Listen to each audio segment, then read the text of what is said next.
Hello. What the fuck?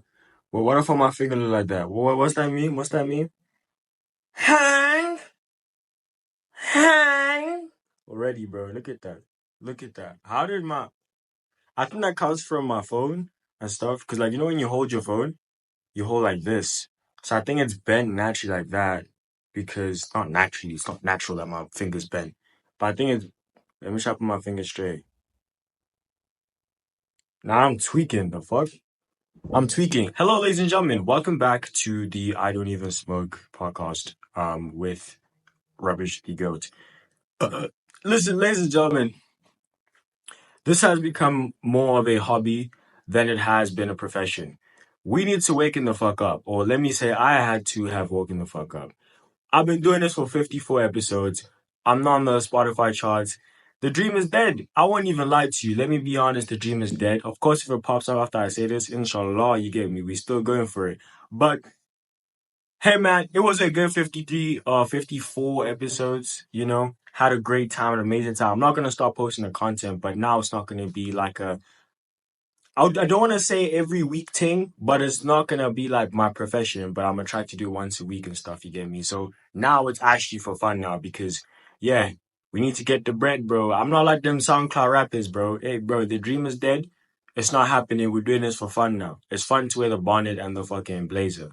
It's nice. It's fun. It's also fun to yap for like almost 40 minutes by yourself in the bedroom, then play GTA afterwards. Super fucking fun. I won't lie to you. It is currently 11:59 a.m. in the morning on a Friday. This episode is probably gonna drop tomorrow, which is Saturday, which is I don't know what date it is tomorrow. This is the 24th of August or the 25th of August, depending on how fast I can edit everything. But let's just hop straight into the episode. You get me? I've had some odd thoughts as of lately, bro. And sometimes you just be sitting by yourself, you get me, all alone and stuff, just in your own thoughts and stuff. And I just had an epiphany, if you might say, you get me. I had an epiphany, and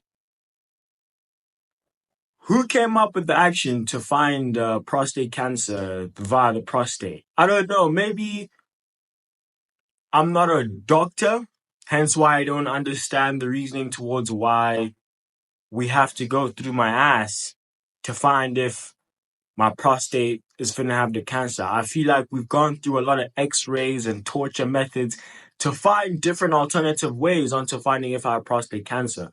Because honestly speaking, I don't think in my entire life I'm gonna allow another nigga to shove two fingers up my ass. I don't think I'm gonna be able to do that. Nor am I gonna be able to chest it, bro.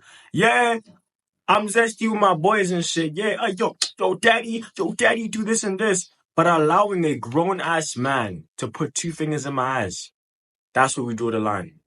That's where we draw the line, ladies and gentlemen. I'm not doing that. That's something I can't even tolerate. Y'all gonna have to find another way. If I'm gonna be the first research victim, well, not even a victim, because your mans are victims that had two fingers, bro. This man is up there in your nyash, but he's there like, I feel something. No, no, it's okay. I think it's fine. So before y'all man start judging me, bro, I will be the first research. I'm trying to look for the word research, like guinea pig or whatever, to find different alternative ways on how to do prostate. Cause y'all mans are not touching my nyash like that. I'm sorry, bro. I'm sorry. That's where we draw the line. That's where we stop. Hallelujah. I also had another random thought, bro. Let's just go back in the times of GE, bro. Mr. Jeffrey Epstein. You get me? I mean, like, let's just say, bro. This island is the most talked about thing, bro. There's parties and shit is crazy, including the Diddy parties and shit, bro. You are invited to these parties. Let's just say, bro, you are invited to a Jeffrey Epstein party back in the days. You get me? You have a special invite. 2 days from now, you get taken by a limo. The limo goes to the airport. Airport takes you to a airport near the island. Island, chopper, island. You arrive. Everyone thinks so lit. There's a lady. waitress or whatever has that board with the champagne and all that stuff. You take champagne, you're like, oh my God, this is the life I'm trying to live. This is what I work for. This is where I make a name for myself. And then you sip on the champagne, you get me. There's no ecstasy in the champagne. It's just normal champagne. You get to the island, you get me. You see some ladies bopping and stuff. You see some big president, you see some big names in there, bro. You get me.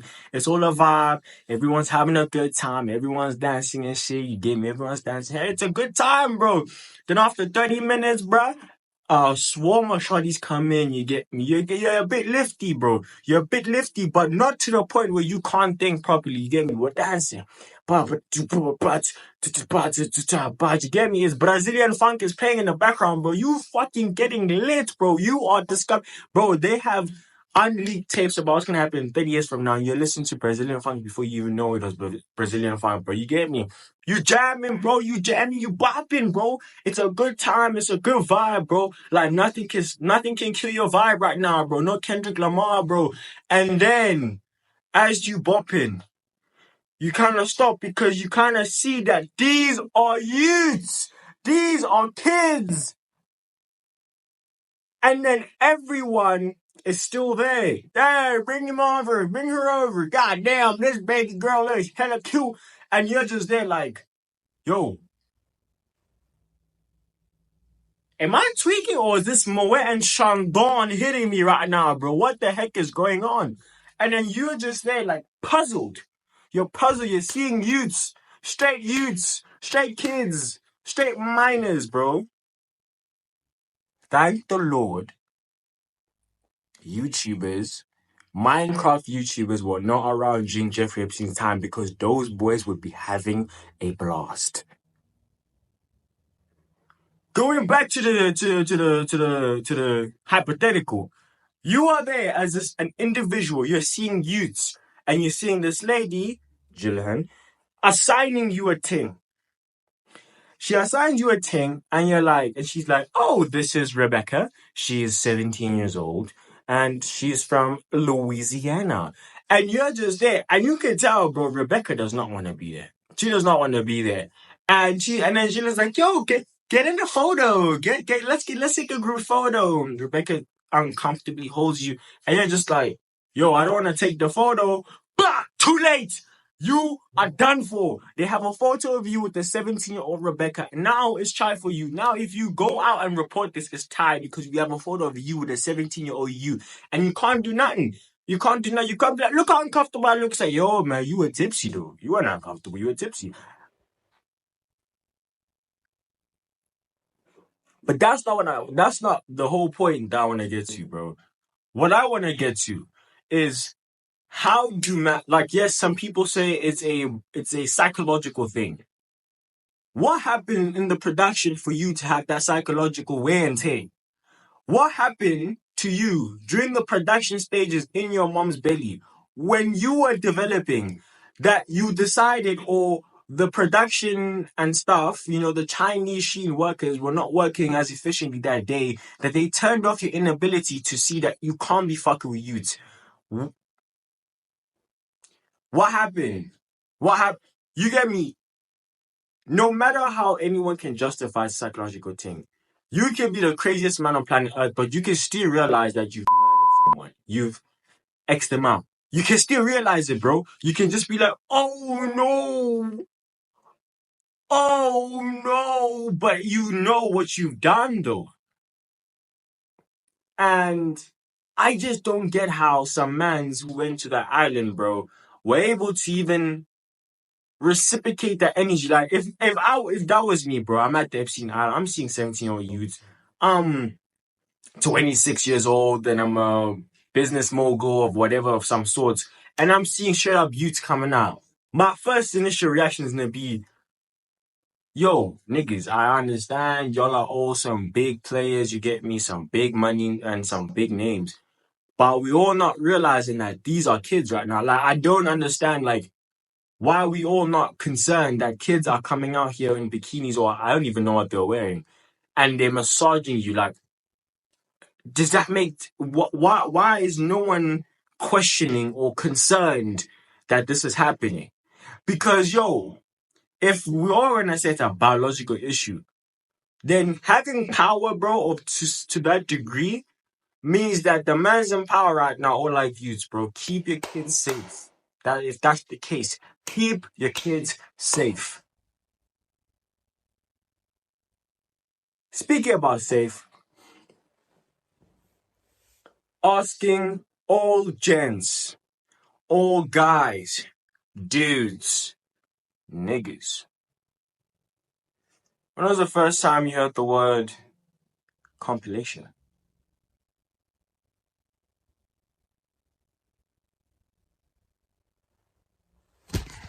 When was the first time you heard the word compilation, nigga?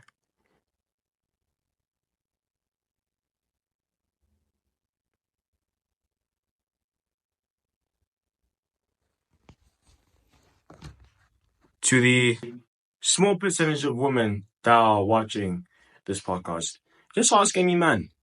Ask your guy, bestie, man's ex. When was the first time he heard of the word compilation, bro? I'm about to destroy a lot of relationships right now.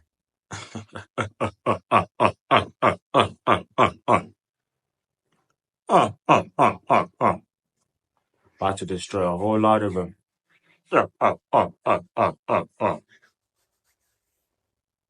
On to the next. I do the fucking. You don't fuck me. I fucked. Not the other way around. It doesn't work that way, my nigga. So, I want to do this like a part deux and like a part one type of a thing, right? I wanted to talk about generational disturbances. But the thing is that some of the things that I want to talk about kind of need the perspective of a woman present as well, because of course, like if the conversation is about men, right? I'm not a man as yet, but like I'm a guy, so I can kind of talk for myself or from my view for guys. But I can't really talk about for women because I'm not a woman. You get me? So I want to kind of start the part one now. And then whenever I do have a female guest to come on and we're going to still have the same conversation and I'm still going to pull out the same points that I made in this episode, bring it to part deux so we can have a conversation about it and kind of, bounce ideas and bounce perspectives off of each other. No diddy. But I wouldn't mind that with a nice cherry blossom woman. But here are just the topics and points that I want to talk about with generational disturbances. The distance between sports in men and women, right? The second one was men and women are not and will never be the same. That needs a lot of context, but I'll explain it, later, and of course when the female guest does come along. Men are not allowed to love like women do. Women are not allowed to love like men do. Also, that one needs kind of a lot more context as well, which I also will explain. Sex still being a taboo conversation today. Emotional discontinuance of men created by men, continued by women. That's one thing I'm going to talk about today, like now, of course, because that's something that I can talk from experience and from what I've seen as well. And also the last and the final point is, what is a man today and what is a woman today? So basically, what is a woman in 2024 and what is a man in 2024? But let me talk about the emotional discontinuance of men created by men, continued by women. Today, one of the biggest contributors to depression by men and, all of the emotional and mental problems that men face today is unfortunately created by us ourselves, bro. Sometimes we need to kind of sit back and not always kind of put the blame on shawties. And I'm not trying to like dick ride or try to have shawties like be on my side, like, oh my God, he's a weather. But if you think about it in realism, bro, we create our own problems. We were the ones that decided that men are going to be the breadwinners. No one else fucking said so. We were like, yeah, Then thought, I mean, about me, I'm gonna come get the bread. We created that perception that we should be doing that. We created the perception and the competition between one another. Back in the days, bro, men used to compete with one another like, I'm gonna have the biggest farm. No, I'm gonna have the biggest farm. And if you don't have the biggest farm, you get clowned on. Just like today, if you don't got your money up, you're gonna get clowned on regardless. You get me? So majority of the things or the emotional things that we go through today is something that we created ourselves. You get me? Not being able to talk about emotions. It's not that when we talk about our emotions, shawties are now going to use it against us. Let's be real. It's something that we've never been taught as gents because our dimers never got to speak about how they felt to their dimers. Their dimers dimer never got to speak about their feelings with their dimers dimer. And the generational a generational disturbance which caused emotional discontinuance began basically because as a guy, what's the word? There's a saying, bro. Fuck, and I forgot the saying. Where basically it's just say like, bro, you're a man, just thug it out. You gave me just thug it out. And even today, bro, everything that we do, thug it out, thug it out, thug it out. But of course, thugging it out, bro, there's always a consequence to any action. If you talk to someone about something, there can always be a consequence from doing that. If you don't talk about something, there'll always be a consequence behind you not talking about your feelings. Either that leads to internal anger or the worst case scenario, you get me. It's that, bro. But majority of the things that we as Gen suffer emotionally and mentally is shit that we create ourselves. Because not many friend groups in today's generation is able to be like, yo, gang, I'm having this and this problem. Let's talk about it. The most thing is like, bro, that's bitch. Like you're a hand, you're a fucking whatever. It's not a normal thing. And I think it's way worse in African countries. Let's say like for myself in here in SA, where the daughter mentality is so strong, especially in the rural areas that, you know, Len daughter must do this, he must do that, he must do this. But all of these things is about making the money, protecting the household, but none of the things that what a daughter should be doing has anything to do with actually keeping and maintaining kind of well-being and sensitivity within a relationship or within the household. It's just get the money, wife cooks, wife cleans, wife takes care of the children, all of these things. And then of course it creates that I'm trying to find the word. That separation within the household type of a thing. Hence why majority of the times guys are mama's boys compared to being daddy's. Whoa, whoa, whoa. Yo, pause though, pause. Um, that's why like you have, you know, gents of course being mama's boys because when you grow up as a youth, right, you don't know next. You don't know next. All you know or all you can feel is when your mom picks you up and oh my baby boy, that feeling, that warm feeling that you feel inside when you're a youth, that feeling is what makes you want or it attracts you more to your moms compared to your dad. It's like, yo, you fall and it's like, yo, get up, bitch ass nigga. It's like, yo, come kiss my boo boo though on my foot. You get me? But it's of course that of course your dad needs to do that because of course there's certain roles that in that's created in the household. You get me? But I think okay, y'all know the podcast, bro. We're gonna take different turns to lead into one conclusion. You get me? But I think today the biggest problem is that we face this thing where everyone wants to play a certain role in a certain role only. If you have to be a man, do manly things only. Or if you want to be a woman wants to do manly things only these days, right? So it's kind of a thing where okay, I'm also playing devil's advocate to my own fucking point, but like at the same time that Dota mentality is also important because someone needs to take the fall and biologically, even from the beginning of time, that fall was kind of supposed to be taken by us because, of course, women are more nurturing, more emotionally intelligent than gents. So, of course, you can't have the more emotionally intelligent person be the least emotionally intelligent person because that's just gonna fuck up the whole household, bro. Just absolutely dire consequences for that.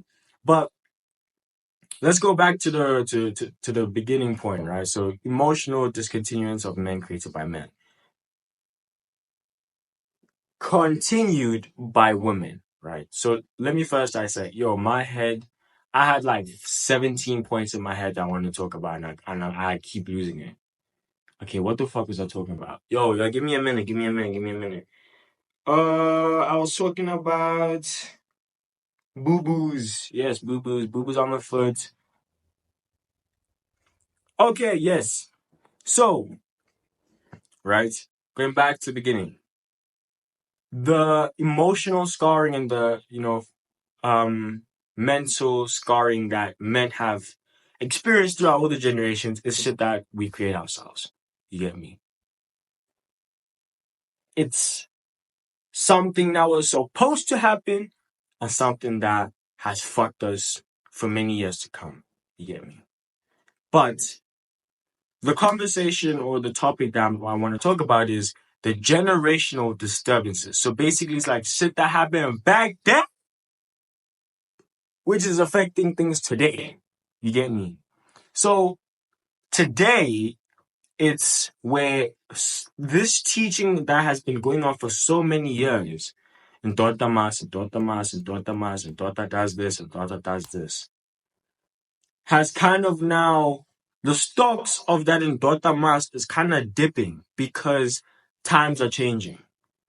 Where now, before, and daughters only do this for, let me go from here. And daughters were doing this for a certain time, yeah, no.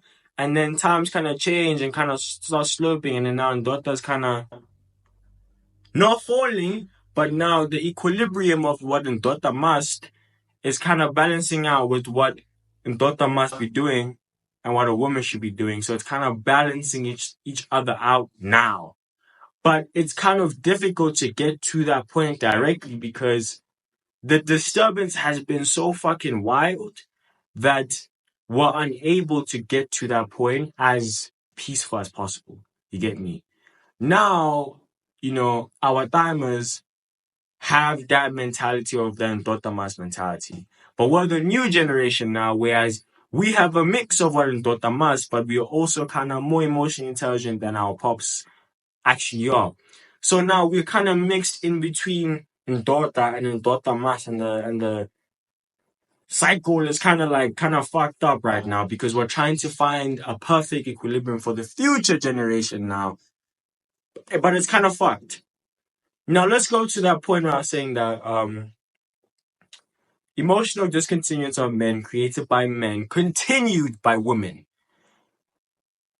What I mean is continued by women is that today, right? Of course, I'm saying this again that I'm gonna have the conversation with the female so I can get the female's perspective. You get me? It's continued by women today because, like I said, the disturbance is so crazy that it's made us unable to get to a harmony in the most peaceful way possible, basically. So, in essence, what I'm trying to say is that, look, women have been told and instructed by us to have this role in the world, right? So, their stock is kind of also, it's coming from up, but it's like a slope. It's a slope curve. So, woman must, woman must, woman must, woman must, woman must, woman must. But then it's kind of the point where daughter is coming in to kind of equilibrium themselves. They crash into one another. Because they crash into one another, all the different perspectives, all the different mindsets are kind of clashing with one another, making us unable to kind of come to a conclusion together. Some women want the daughter mass mentality. Some women want the emotional intelligence, the good mix. Some women want to be their daughter. But now it's like we have women having this ideology, and I'm not saying the ideology is wrong, but because the cycles are so many and they're clashing, because if someone want a daughter mass and someone wants to be in daughter, they're not gonna combine, they're not gonna clash. You get me? They're not going to agree on most things because they have different ideologies. So, of course, it's also creating like a disturbance with them as well. Same with us now, where us gents, there's some gents who are still in Dotamas, and there's some gents who are in the middle, good mix. And then there's gents that want to be Ben 10s, bro. You get it? They want to be Ben 10s. I don't understand how, but they want to be Ben 10s.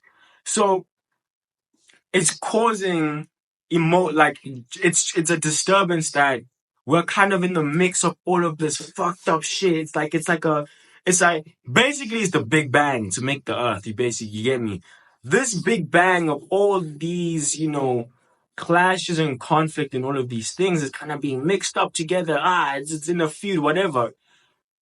Depending on what the result is going to be will determine what the next generation is going to see. Either it mixes up together and they just decide, whoa, and now it becomes a fluid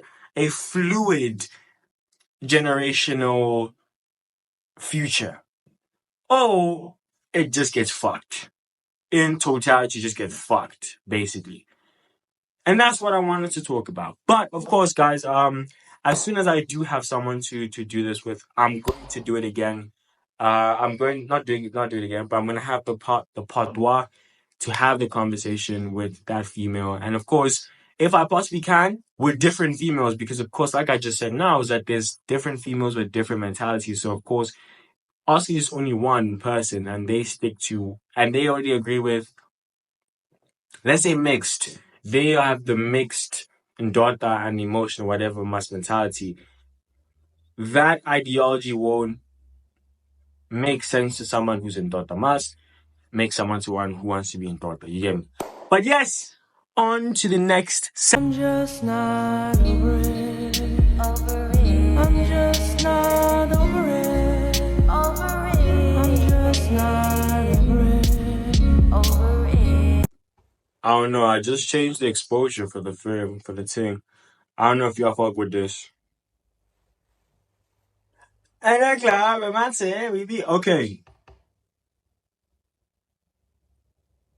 This is gonna be a quick and short one because I think right now the episode's at 25 minutes. But I also had another odd thought as well. But the odd thought was: is anyone? Oh, I have the white crease thing, bro. My man's has the white crease thing. My boy's got the white crease on the lips. Yeah. Is anyone actually even good at anything, to be honest? You get me? Every profession has someone that does something like extremely very well. And then there's someone that doesn't do it as the one that did it so well, but it comes out well as well. Like what? Redundancy. But like we see this mostly in art. You have someone that can paint the Mona Lisa, bro. And that's like, whoa, that's art right there. Then you have someone that can just paint a whole canvas yellow, and that's art as well. But you just ask yourself, it's like, bro, this painting to someone, this yellow painting, evokes some sort of emotion. You don't even have to be a rich millionaire to be able to get an emotion. But when you see this painting, you just like, for some reason, something sparks in you. But when you go to also the Mona Lisa, you see the Mona Lisa, you're like, yo, something just sparks in me as well. So essentially, bro, like, is anyone even good at anything, bro? Because it's like anyone can do something within that realm that can still get kind of the exact same applause than something that's actually done extraordinarily well. Someone can build a fucking skyscraper, right? A skyscraper, bro. This is an amazing piece of architecture. But at the same time, there's mud houses in many African countries. But that's also like, that's incredible, bro. You have this lady who's taken water, mud, put it all together, built her crib, insulated against weather, against all fucking odds, bro. This mud house, this hut here is going to survive, bro. Takes thatch, puts it all together on the roof. The house is warm, bro. Do you get what I'm trying to say, bro? It's on the realm of like, yo, architecture is that, and architecture can also be that as well. I'm not saying that the mud house is not to the equivalent of the skyscraper, but in essence, the skyscraper and the fucking mud house is almost the exact same thing because they fall under the same fucking category of a fucking building. You get me? When it rains, the skyscraper stands. When it rains, the mud house stands. Everything that you need to be checked up is there. Someone's gonna say, oh, but it's not aesthetically pleasing. To who? Exactly. Again, it opens up another can of conversation and a can of worms of like, to who now? To who? To who is it now? To who may it concern? Type of a thing, you get me? So it's like, a man's even good at anything, bro. You get me? Because I can even bring it close to home now. I do podcasting. Someone might listen to my podcast and think my podcast is the best podcast in the fucking world, the best he's ever heard. But there's the Joe Rogan Experience, there's Shits and Gigs, there's all of these actually big and good podcasts, but someone finds my podcast the best. But someone else will find my podcast the absolute worst piece of audio they've ever heard in their life. But now you get to ask yourself like, so what is it though? What is it? You know? Just because something, let's say music as well, there's underground artists that are way better than some people who are mainstream. Now you're gonna say that the guy who's underground is not good meaning that because he's underground, his music is not good, and the guy who's mainstream, his music is good, hence why he's there. Opens up another can of worms. It's like nothing is there. Like there's no meaning to anything, to be honest. Like when you think of it, like there's no meaning to anything. And there's this one, I don't know if he's an artist, but I think he's a philosopher. His name is Samuel Beckett. Samuel Beckett, like his work, he was basically like, he wrote books and all of these things. And he wrote this one play called Waiting for Godot or Gatto, however you want to pronounce it. But I'll put it on the screen. Waiting for Godot or Godot, whatever. He created one of the most frustrating and dark and all of these plays. You get me? Like when you presume about a play, it has a plot, it has a story. His shit had none of that. But it's one of the best plays to ever exist. So now it's like, yo, Gangi, what is it? What is it? But actually talking on the same point now, we'll kind of talk about what is meaning to things and all these things and different perspectives and stuff.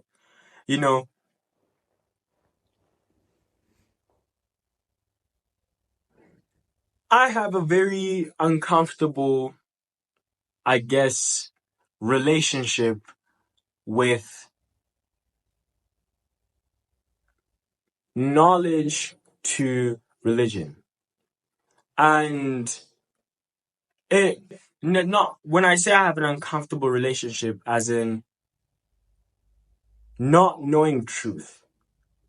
And I want to just give you guys a picture, right? There are people who have never seen nor experienced God. Not saying Christian, not saying just God. They've never experienced it. Now, can you necessarily blame the person who's never seen or experienced God in their life to believe? You get me? Of course, if something happens to you in your life and that makes you like, yo, I felt it. It's so much easier. That's like me going to a homeless person like, bro, you haven't drank water all day. Bro, like water's so fucking good. Like it's something that we can both attain. We can both get water, bro. Like right now we can both get water. But I have the privilege to access the water, whereas for you it's not as easy to get there. So now, can we necessarily like blame a person that has never tasted the water? Like they see the water exists, it's there. It's like he's seen the water there. He's seen it all in his life. He can see that the water's there, but he's never tasted it. You get me? And I'm not saying literally like water, but like he's never tasted the water, but I have. So it also that's one of the reasons why I say like religion kind of makes me uncomfortable, because there's some people, or even in context to, religious leaders from all religions, where someone can be a religious leader because they have access, or they have the power and the privilege to be able to understand, to be able to communicate with God better than others. And for me, it's like, why him? Why not me? Why not all of us? And I was like, no, but it has to be certain. Why certain? Why not all of us? Or what if I want to feel the love too, bro? Why is there only a certain few individuals that's able to experience it? You get me? And why is it that, some individuals experience it better than another? And what I mean, that's like, some people will be like, oh, they lost their parents. And it's like, maybe that's God's way of doing this and this and this. But it's like, yeah, it's easy for you to fucking say because you still have your fucking parents, bro. Of course, it's easy for you to just be like, yo, listen, it's this. That's why the saying, it's easier said than done, is such like a powerful saying, because it's so much easier for me to advise someone on shit that I have access to or I'm good at compared to someone that's never done it. I can tell someone, yo, bro, playing Disky is so easy because I know how to play Disky. Like, I know how to play soccer. So, of course, telling someone how to play soccer, or to my knowledge, playing football is easy. But to someone that's never played in their life, it looks like the most complicated sport. Like, how the fuck did you make the ball dip? It's like, yo, bro, you need to get... And I can tell you that because I know how to play. I've experienced playing football, but you haven't. So now can I blame you for saying like, yo, bro, this nigga's dumb as hell, but you've never experienced, had any relation to football. You get me? And that's second reason towards why, religion kind of makes me, I'm very uncomfortable with religion. But at the same time, it's also like, you know, just how, some things just don't make sense. And maybe because I haven't done my entire research, you get me, on every religion's holy scripture, on how things have happened or how things have happened to play out. You get me? But I'm African at the end of the day. I have African lineage. You get me? My lineage is not the same to European, to Asians. It's not the same. You get me? So, I question things sometimes. Like, I question, let's say if someone who's a Christian comes to me and says, bro, believe in God, whatever, or believe in Jesus, or believe in the Holy Trinity, whatever.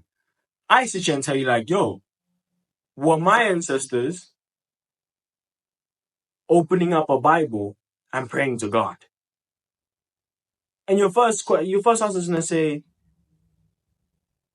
you don't know. But it's like, yo, if that were the case, right, they should be, okay, no. Okay, I was about to lose it. I lost my train of thought. But like, if I'm talking about myself, I'm not talking about anyone else. I'm talking about myself, right? You come to me and you tell me, and I say, yo, if my ancestors were not open up John verse whatever and reading and praying together and talking about Jesus between everyone together, my ancestors, if they weren't doing that, then necessarily to me it doesn't exist. Because, and I'm not saying, I'm not excluding that God does not exist. That's what I'm saying. That to me, I don't feel comfortable because I don't have understanding. I don't have truth. I don't have, evidence to these things. You get me?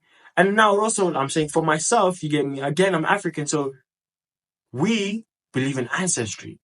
We believed in ancestry way before the Bible came about, or before colonization happened. So now, to me, it's so crazy to me that now, ancestry is such an iffy conversation, an iffy topic. Especially amongst us, us amongst blacks, amongst Africans. It's so taboo to be talking about ancestry. But that's what our ancestors were fucking doing on their daily, bro. So now it makes you question yourself, like, yo, what happened? Like, what happened? And then they're gonna be like, no, some religions are gonna say, no, it's evil. So it's like, so now you open another can of worms and say, so basically you're trying to say that we, this color, were believing in evil spirits. And the opposition, this color, decided to come and save us. That's basically what you're saying. And then they'd be like, no, not necessarily, but you can't say. And it's gonna be like, so the conversation of Jesus is black does not even exist. Okay, let me retract that statement because I don't want it to be directed to a specific religion, but to all religions. But that means that necessarily every religion is correct except for the ones that we believed in as Africans and as blacks. That's what I'm trying to basically get to and kind of have the conversation towards. I just don't understand it. I don't understand it. I really don't. I really don't understand it. You get me?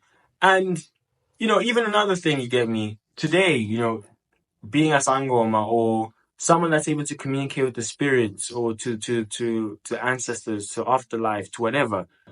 Here, it's known as witchcraft, or to Europe, it's like, oh, it's a funny, iffy, giffy fucking thing.